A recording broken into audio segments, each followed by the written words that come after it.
한국어 시작은 해랑 한국어 꽃도쿠 금해랑입니다. 부암동 무계원으로 산책을 갔는데요. 무계원은 부암동 주민센터 옆에 있는 골목으로 50m 정도 들어가면 바로 나옵니다. 무계원은 안평대군 안견의 몽유도원도와 관련이 깊습니다. 무계원에서는 전시가 열리고 있는데요. 전시를 보면서 안평대군과 부암동의 인연을 들어보시기 바랍니다. 안평대군은 세종의 셋째 아들입니다. 예술의 조예가 깊었지요. 뛰어난 서예가였으며 중국의 서화를 수집했습니다.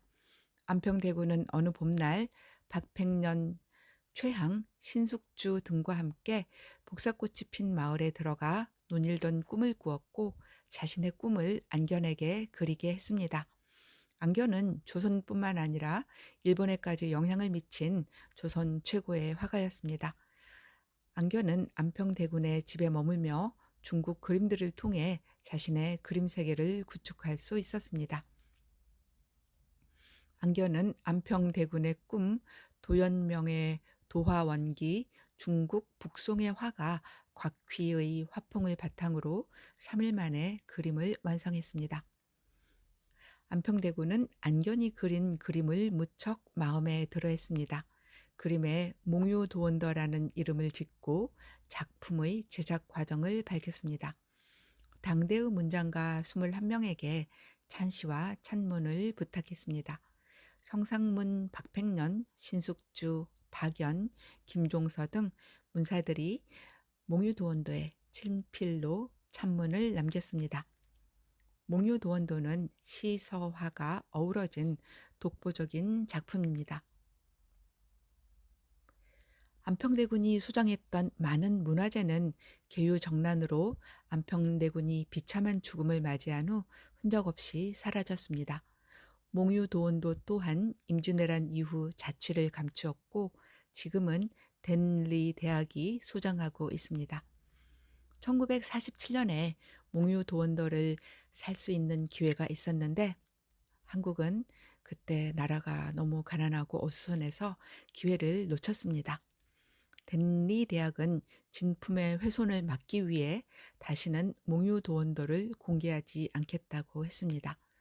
몽유도원도 진품을 볼 수 있는 기회가 없는 셈입니다.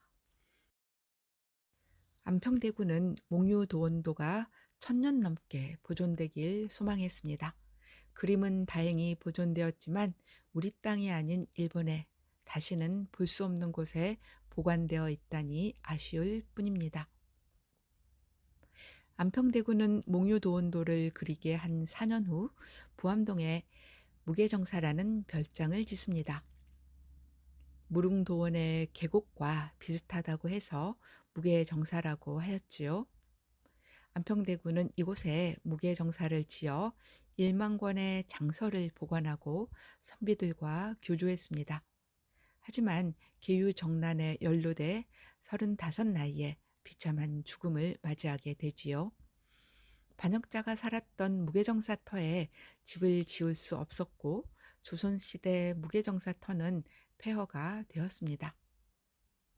무계정사터는 근래에 들어서 연못이 있던 자리에 소설가 현진건이 살았습니다. 현진건은 일본과 중국에서 유학한 후 기자 생활을 하다 1936년에 손기정 일장기 말소 사건으로 1년간 복역한 후 동아일보를 사직했습니다. 현진건은 부암동에서 소설을 쓰고 닭을 치며 살았습니다. 빈궁한 생활에서 벗어나고자 증권 투자를 했는데 사기에 걸려 그나마 있던 재산마저 탕진하고 신설동 쪽으로 이사해서 44세 나이에 생을 마쳤습니다. 오지남은 종로구 익선동에 있었던 조선 말기 서화가 이병직의 집이었습니다. 이후 서울의 대표적인 고급 요리집으로 바뀌었습니다.